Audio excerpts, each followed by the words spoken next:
Welcome to the Supported Living Property Podcast with your host, me, Lisa Brown, the place to learn about supported living property investing. Hi Jayne, it's great to have you here today. How are you? Oh, I'm fine, thanks, Lisa. It's been a warm few days and I'm in Wales, as you perhaps know, but I had a huge thunderstorm last night, which I thought I was going to do some tribal dancing to. It was so lovely. So anyway, yeah, I'm fine, really well, thank you. Great, that's good. Now, for people who don't know you, do you want to introduce yourself and tell people a little bit about you and your background? Yeah, that would be really nice. As I say, I live in North Wales. I've lived here the last 22 years, but the beauty of it is that I have a car, so I can, drive everywhere apart from lockdown, because there's not a lot happens, where I live. But it's, the road networks are absolutely great for that. But so, I mean, just I suppose as a bit of background, I studied languages actually, and I was really proud to be European, with the French and Spanish that I studied, and my intention in life was to sell shoes because I just really love shoe design and shoes. So I've got quite a collection of shoes. But for whatever reason, I didn't end up in that work. And I don't think that anyone ever comes into this work accidentally either. I think there's something that drives us into that, and we're drawn by what we do. I am certainly a natural desire to see justice and defend human dignity, human rights. So I've always felt the same about that. I can remember being a young child and feeling very strongly about fairness always. So I think that's what probably drove me away from shoes. I go on eBay. I never buy them new. I get lots of vintage ones for about 20 quid. I'm not a rich lady with lots of fancy shoes. But so I suppose, over all that period of time, I just like solving problems and using creative ways to do that. I did a counselling course for about a year and decided I'd be the worst counsellor ever, because I'm kind of getting stuck in and saying, why don't you do this? Why don't you do that? So not great at, letting somebody work out their own complete solution sometimes. I like to get stuck in and, try and help that. And I have to stop, be careful. I don't try and just fix things sometimes. But I do find, when I'm working with adult social care, various people in that, some really good people around, but the length of time that things take, I think you sometimes need somebody in there that likes to do a little bit of action. Absolutely, someone who can just pull everything in line. And I think that's what you're great at, Jayne, isn't it? I think that's, you're being very modest, but you're very well regarded for the work that you do, and you're quite, you're across, your name is synonymous with the work. Talk a little bit about how you got into supported housing. How did that come about, from shoes to doing what you're doing now, I guess. But oh, it's so strange, isn't it? I worked in local government in housing and care. I started off actually working in the benefits services. That wasn't supposed to be a lifetime job. It's a funny story. I won't go into too much, but I hoped I was going to be able to sign on in the summer like all my friends were, and they gave me a job instead, which was a bit of a shock, really, because I was just hoping to have a few months in the summer where all my friends were down the river enjoying themselves. But there was me working in the benefits office instead. But it's one of my favourite jobs. I love that job because just people coming in and being able to help people, and I always saw it as my chance to actually help people through difficult times. And that really sort of started me off, I think, really, because I used to deal with people on a Monday morning that had been in prison. So people were coming in to make claims. I'm only really young, I'm sort of 18, 19 when I'm talking about this, and I just really used to notice how pale and really, stressed people were. I just got that vibe from people. And I just used to think, if I can make it a better day for somebody today, they've done whatever they've done their time, then maybe they'll feel there's a decent world out there and they won't want to go back again to where they were. So that was kind of like how I always felt about things. And I moved on from that, moved into welfare rights work, became a principal welfare rights advisor in local government. So I used to take lots of cases, benefits cases and things. worked in the advice centre of a local authority, and we did housing and welfare benefits and employment law. Actually, that was the other side of it, which has just been, you know, a strange combination, but a wonderful combination to help me with supported living afterwards. And then, you know, sort of promotions happened because I was a hardworking young woman those days. I became a chief officer in that, so started to deal across the board more with older people, but certainly with people with disabilities as well, getting decent housing and care. And then I was made redundant. We had a change of politics, and anybody that had any liberal perspective or you know, slightly different way of looking at welfare was ejected within a month, I think, from the local authority. So, and that's when I went to Ling Trust. And Ling Trust was a charity that was actually failing as a charity at the time. When we made redundant, I got the post to run that. And as people have said back to me, it was probably one of the kind of pioneering supported living organisations, built on, yes, a resource about knowing about housing and knowing about benefits and knowing, you know, how to create situations, but never having known that people with learning disabilities lived in hospitals or in huge residential homes. That was all completely new to me. So in a way, I always say it was helpful naivety that made me create, because I didn't have any models in mind, you know. So you were actually looking at somebody else from, you know, the same way that you would look at any situation in your life. So that, you know, I think don't go in thinking you know all these models and you know it all, because it's that kind of almost innocence around it. But then, you know, if you've got some other resources there that I had to help me on the way.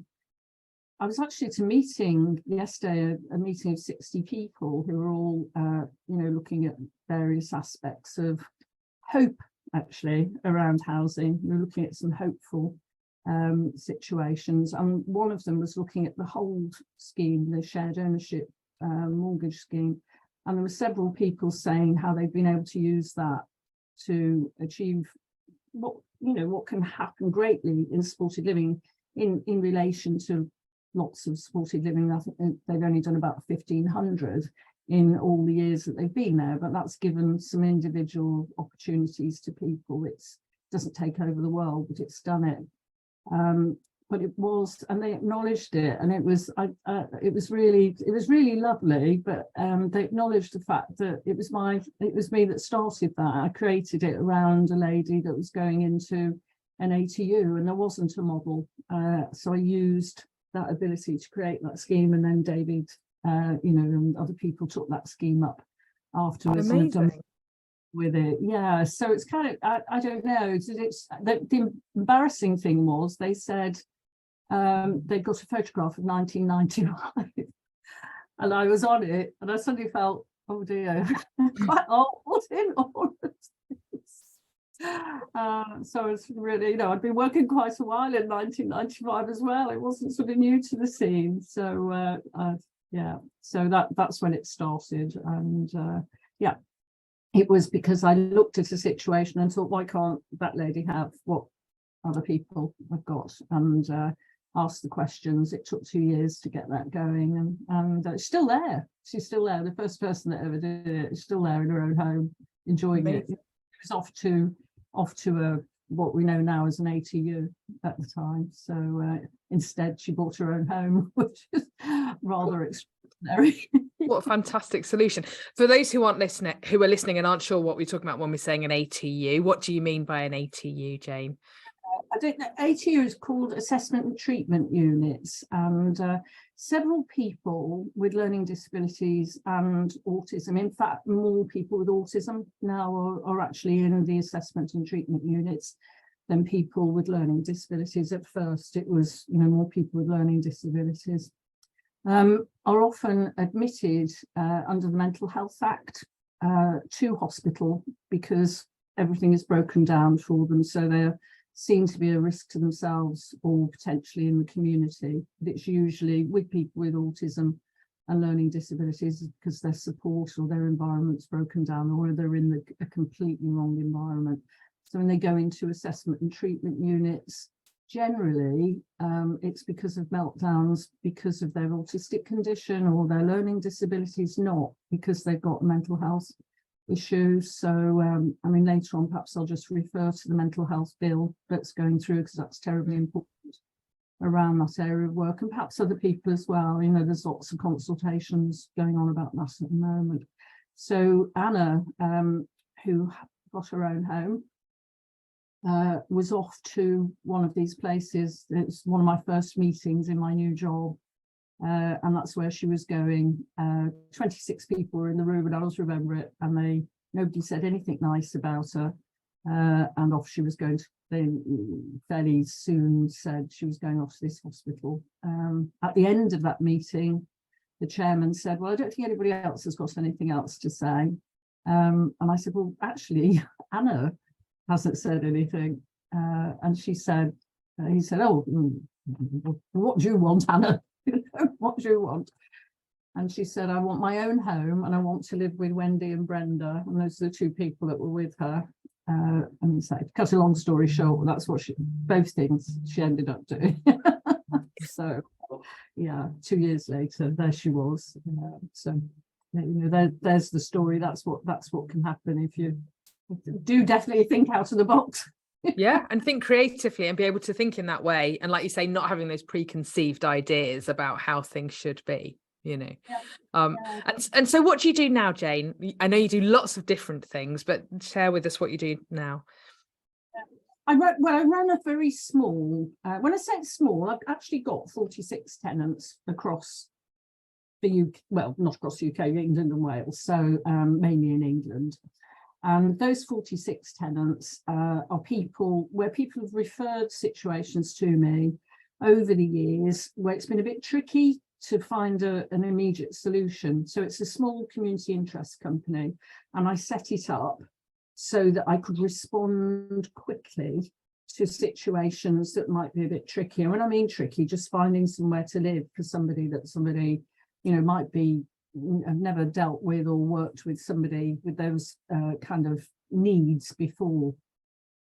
And what I do often is say, well, look, I'll do something, and then we'll look at the longer term solution. I'll do this lease for 12 months, for example, or 6 months if that's what was needed, and then let's look to see who might be better placed to take this on, or the person move to something more appropriate. So it tends to be quite interim arrangements that I've been able to manage with the CIC.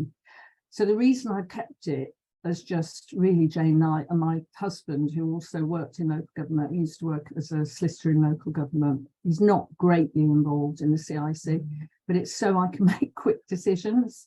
So I'm involved in other places and other boards, but that's usually longer.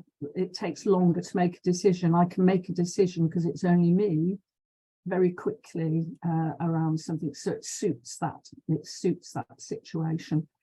And then I obviously work to get the right kind of housing benefits and things for people, and help move people on. No one has ever wanted to go away from it. So when I offer people the opportunity, they don't want to go away from it. You know, they like the service. So it's not done with that intention ever, you know. And I work with families, for example, who may want to buy something.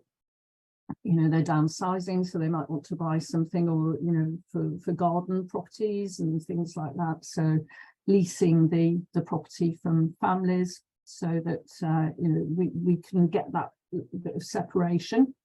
Currently going to be working with someone who I'm going up to visit this week on the way back from Newcastle.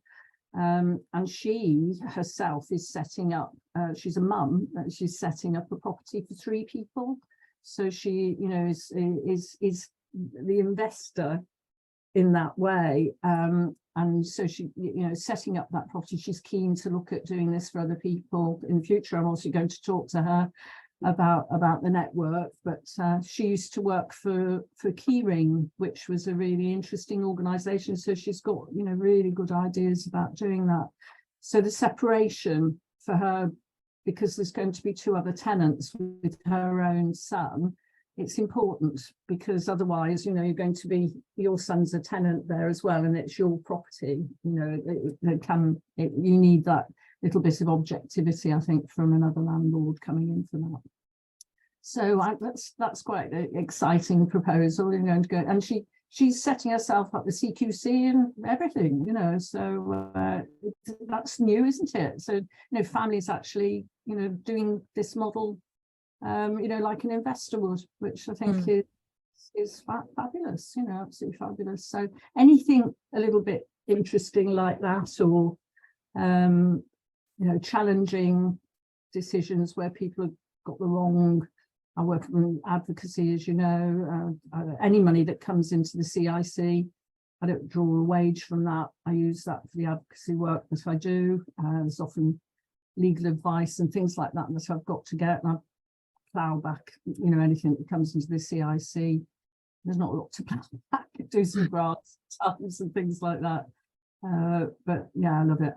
I like to see the results that we get. So after lockdown, I was really worried, because I hadn't been able to visit people in the same way, and I was really worried about how people might be faring, you know, once I saw them. And so my colleague Anna and I did a road trip around everyone, and we were really pleased just to see how, you know, how well everyone was doing. Maybe the systems were a little bit, had gone a bit awry, but everybody was actually happy and safe, and you know, and had kept safe during COVID, which was the main thing. Yeah, that's brilliant.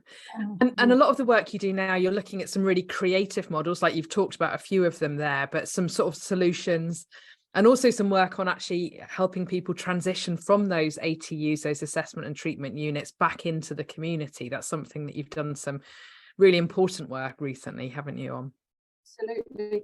I mean, I wrote some figures down, so my brain doesn't retain figures just that easily. But yes, because I'm going to Parliament on Monday, I've, you know, got some sort of up-to-date figures. But you know, currently there's 2,060 people in inpatient settings, and the idea is that well, it's about 650 people have got to be discharged by March 2024 to meet the 50% reduction that the government promised by 2024.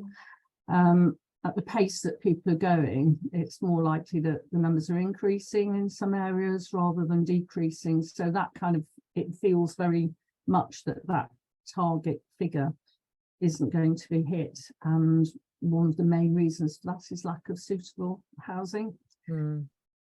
One of the big areas as well is emergency housing for people, and respite. And there are ways that people can invest in that and ask, you know, to have, you know, so they would be retained. So people are actually paying, you know, that rent regardless. So the lease, regardless of what it's actually being used for at the end of the day. It doesn't have to be supported living. It could be respite. It could actually be crisis accommodation that people might take an interest in. I was talking to someone who really knows what she's talking about. We're not mentioning too many different names here, but really knows what she's talking about. And she has her own son actually in a situation, as well as being a leader in this work. And she said there was some works required at her son's house, and somebody who, you know, needs single bespoke accommodation. And when she inquired about respite, which is the response everybody gets, they were told to use the Premier Inn.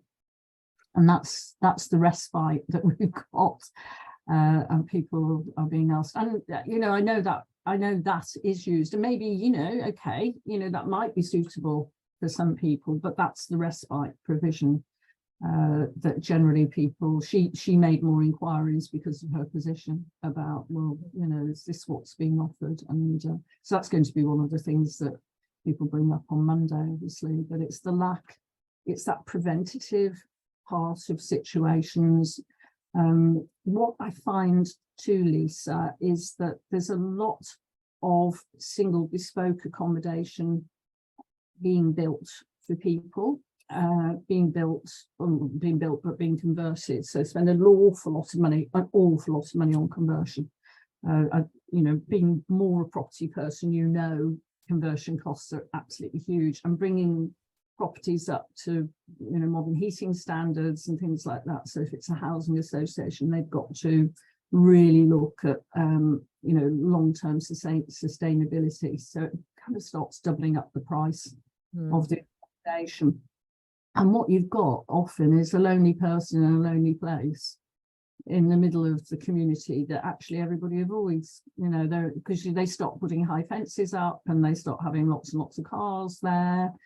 And they're in completely the wrong area because they picked a leafy suburb for a 3-bedroom bungalow with a nice large garden, and everybody's either going to work, commuting to work, or not particularly interested in the person that's living, or if they are, they're not encouraged necessarily to get involved. So some of the latest situations I've seen, you may have 4 or 5 staff that are there at any one time on a shift with an individual who, for the majority of people with autism, can only cope with one person at the very best.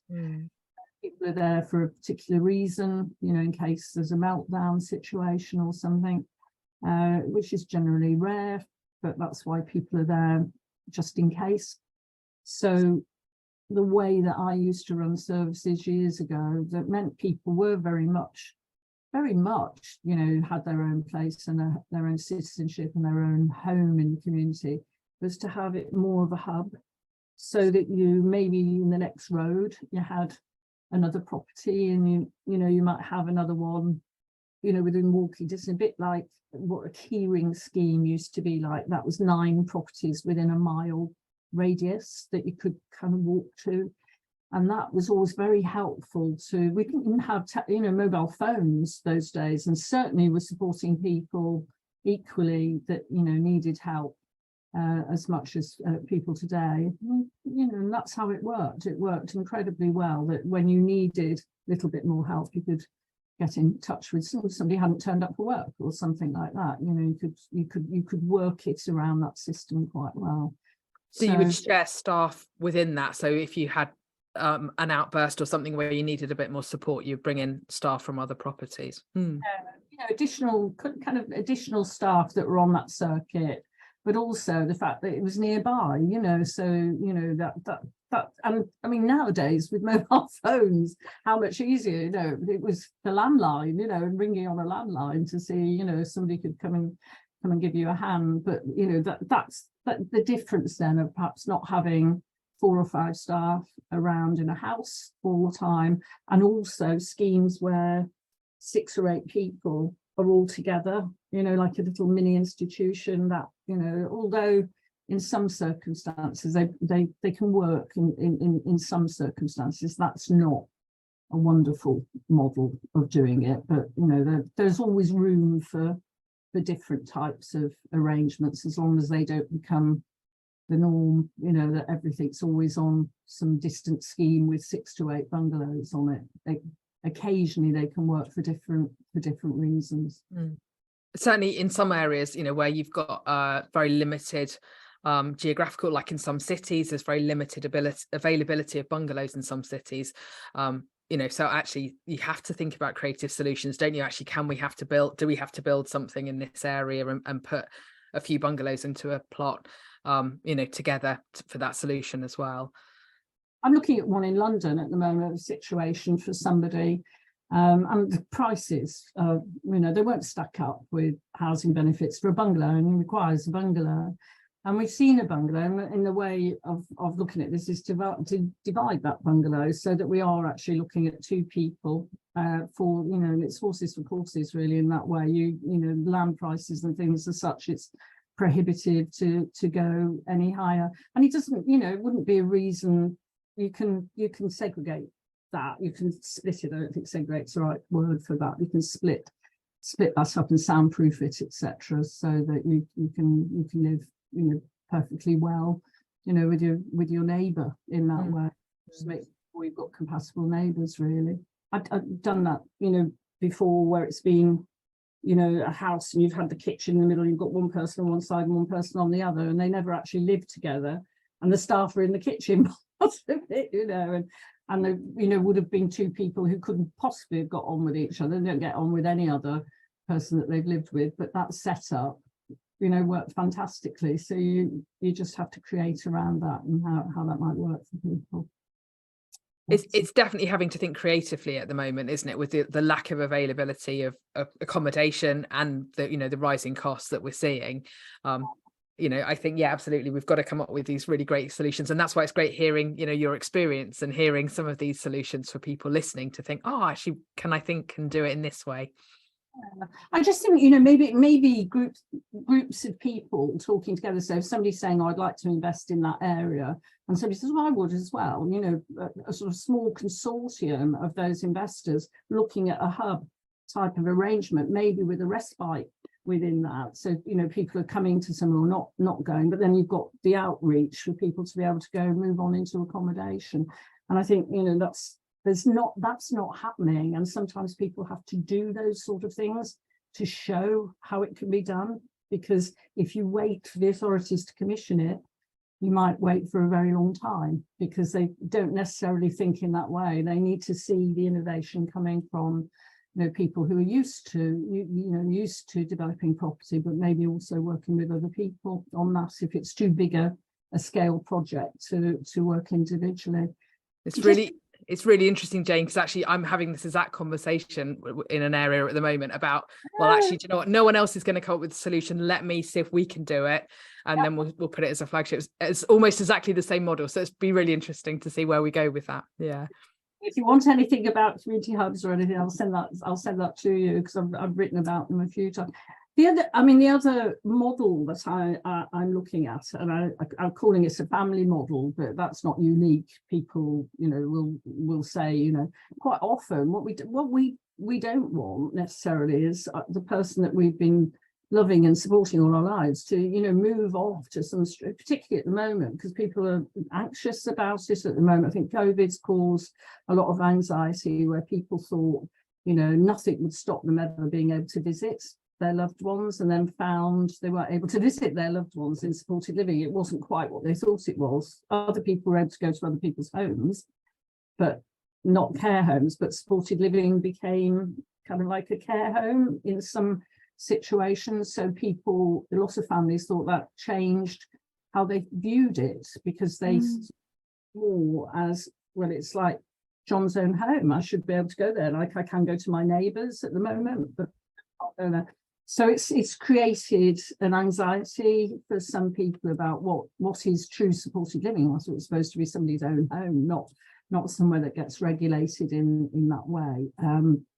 So lots of people are looking at different solutions, but they can't have somebody live at home. They need to help that person move on for lots and lots of reasons. The stress sometimes of everybody living together, other members of the family, things like that, moving on.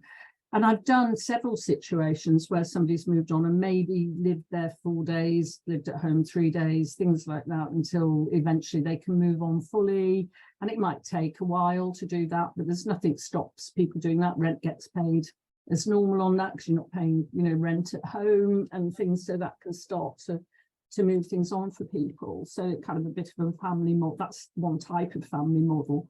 But people are looking, yes, at, garden houses or having sort of annexes to their home, and how they could invest in that. So one of the things I'm looking at with a person that does more new modern methods of construction buildings is looking, which I'm sure there are several people that do that, is to look at and this is a bit of a creative, innovative model, but it's being looked at. But so the family want to live together, and the person actually has come out of an ATU, but family would like to be together. And also there is another, and I know the lady won't mind me saying about it, circumstances, I'm not naming her.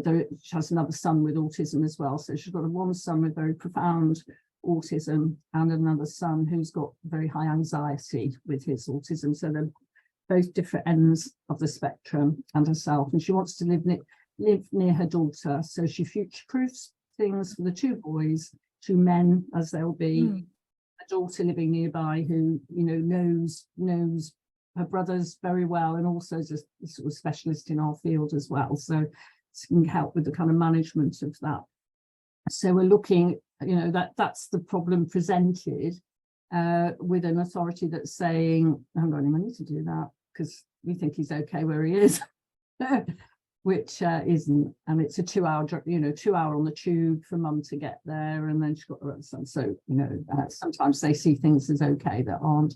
So that's where we're looking at, trying to be creative. So we're looking for a bungalow in an area which has got a garden, and then looking to bring a new modern method of construction property onto that garden, so that and it may be different ways of looking how to get the bungalow, and that could be an investor doing that.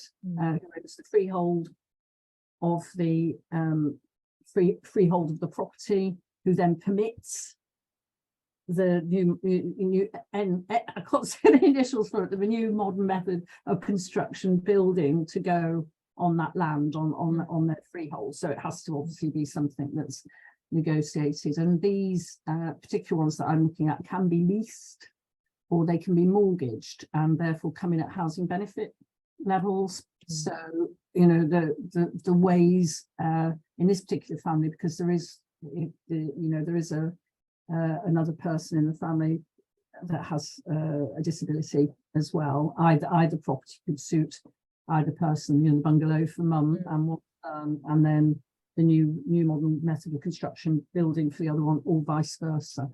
And that's causing quite a lot of interest, and building societies are being contacted over it at the moment as we speak. And then I asked, you know, other questions about, you know, can different grant systems and things be used for that, because grants, you know, can come into not-for-profits and things. So some of the housing associations and people like that getting involved in that. So we had one of the large housing associations came to the meeting. NHS England are very interested in those types of ideas as well. And, you know, some of these constructions do mean, I'm sure developers can get involved with those constructions. You know, they don't have to look like a prefab. They can look like anything you want it to look like. So I was told, if we want it to look like a red brick council house, because that fits in with the area, we can make it look like a red brick council house. Because I think perhaps people have a vision of a sort of porter cabin or a grand design or something, and not fitting into the environment. So yeah, lots of interesting things happening around that. So you could have, you know, some properties bought. You could perhaps have a couple of shared ownerships in a community hub. You could have a few modern method of construction buildings. You can stack those. You can, you know, find land that, you know, that perhaps people will make available to you, and make everything kind of possible around that. There's definitely some really exciting stuff. I've certainly worked with a similar company, and there's 2 garden schemes going through with family members at the moment. As you know, it's really interesting opportunities, isn't there, and, you know, ways to do some problem solving. I think it's it's having to think sideways, and that's what I love about your approach, Jayne, is the fact that you've got a really can-do approach to things, and let's just see how we can make this happen. Yeah. I mean, to say, the meeting I went to yesterday was one of my favourite ones. And I do find yours hopeful meetings. That you've got to go to hopeful meetings, because otherwise there's a lot of people feeling the doldrums. And I think if you're going in and you're actually hopeful and you're giving people solutions, you know, people are wanting solutions. And I like to work with people with a solutions approach, you know, that they're not being silly about it, but, you know, they're looking really positively about how can we do this, not like, oh, I'm in despair, I can't do it. You know, let's do it, and let's get something done. So we're up against, I mean, certainly my CIC has never been, and I'm sure everybody is like this, never been so busy. One, in people asking for help, but 2, with all the reviews from the government at the moment on any, particularly CICs and charities that are operating in this field, really detailed reviews because of the supported housing bill. And I literally sit up till midnight and gone beyond that with figures and figures and figures, sending that in, because that's the only time I can sit and do that.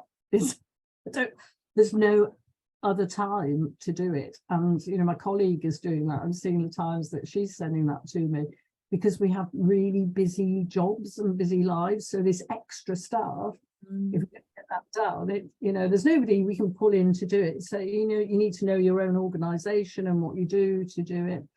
And I can't imagine what it's like for a lot of people having to do that and justify that. Well, I can imagine, because I'm doing it. So it's been really hard. And it had got to the point where I'm just thinking, I'm just sitting here doing spreadsheets and justifying things every single day, and having arguments with people over £1, basically, and I've got a lot of work that I want to do that's not about that. So that's when the hope ones come into it, hopefully, coming to the end of all the reviews that we've done. I think because I work with so many different local authorities, maybe if you only work with one, it's not so bad.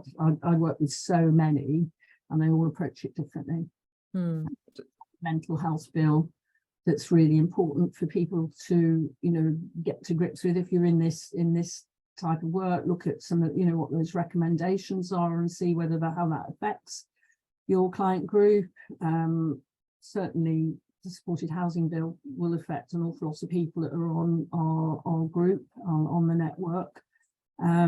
Had somebody from government yesterday on this meeting, so it might be something that you might like to look at. I think because they're in the consultation period, they're interested in talking to to people who are in the field. So it could be maybe one of the government people comes to a podcast. I'm not sure about that. Yeah, it'd be great if we could get someone. I'm certainly happy to feed back into that. But I think, it would be great if we can sort of raise awareness of it.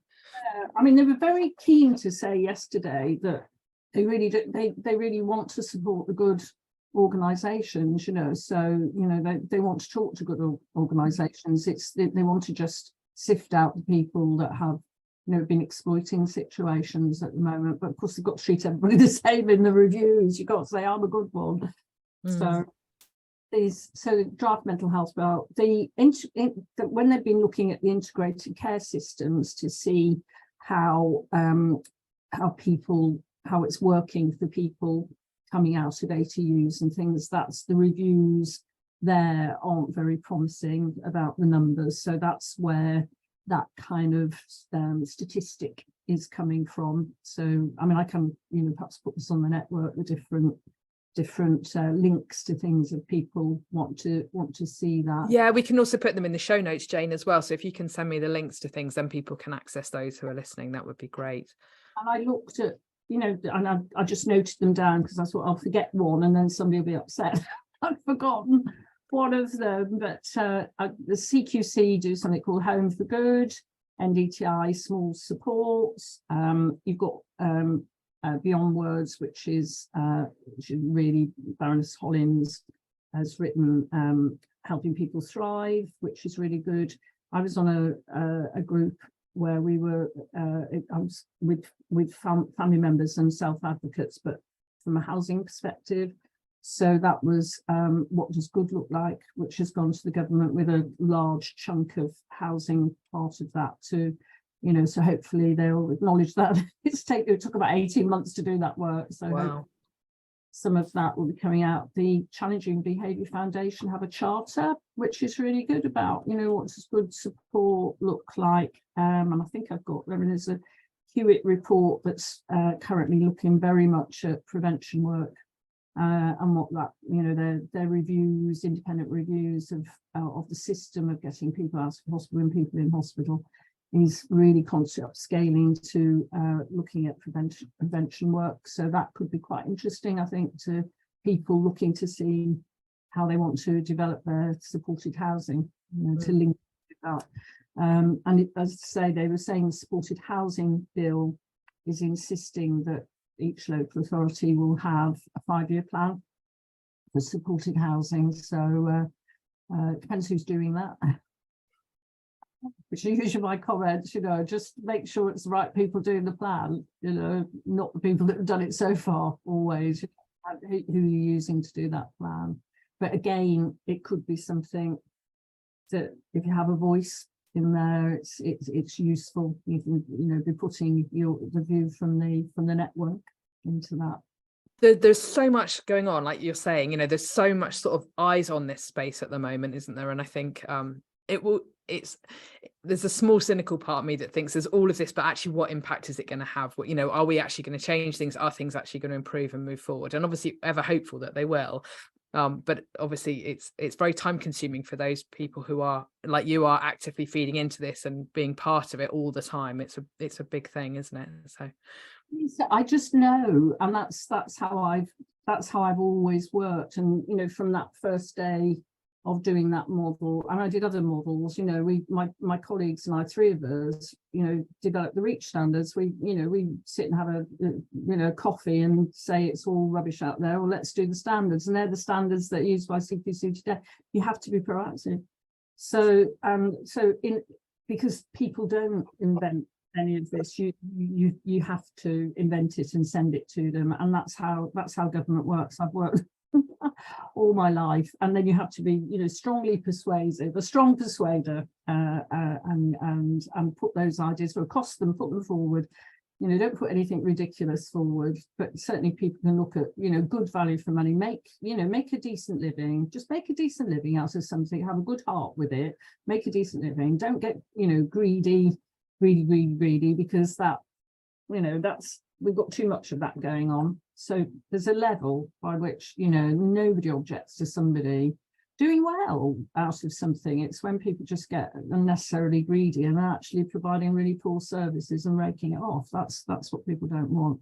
So there can be some very innovative ideas that come from individuals, and maybe say small groups of people joining together. I had some really interesting calls from some people on the network who really seem young to me, and really keen and with the right heart, but good business people. They've got a good business knowledge, and that's important. And they want to see long-term investment because pensions and things like that themselves. For the business themselves, no problem with that at all. Jayne, thank you so much. You've shared so much useful information for a whole range of different of our listeners. Thank you so much. We'll put contact details in the show notes and the reports and stuff you talked about. Thank you for coming on. Oh, thanks so much, Lisa, and good luck to everybody, and you especially for setting it up. I think it's absolutely been brilliant. I love it. So take care. Thank you.